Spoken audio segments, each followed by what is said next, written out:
So on your resume, you want to have the theater category, and maybe you even want to call it regional theater, because again, when I started as an actor, all I had was community theater. So put the name of the show, the name of the role, which ideally is something recognizable unless it's an original piece, and the location of the theater. So, Guilford, Connecticut is where I'm from and where I would say the theater's from.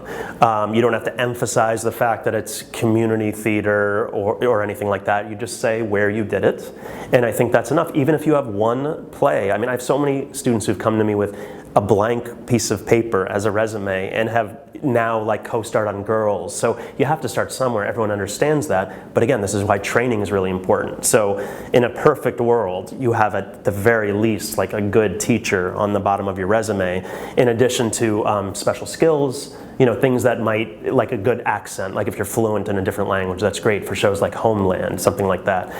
You want to have skills that maybe not everyone else has. It's not about listing off all the sports you can play, it's about having some conversation pieces. Those come into play more for commercial auditions where they actually do look for people who can juggle or do magic and things like that.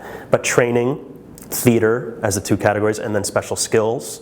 And if you have any sort of PSA commercials or non-union commercials, you can say commercials available upon request. If you have a web series, something maybe you produced yourself, you put that under TV and film.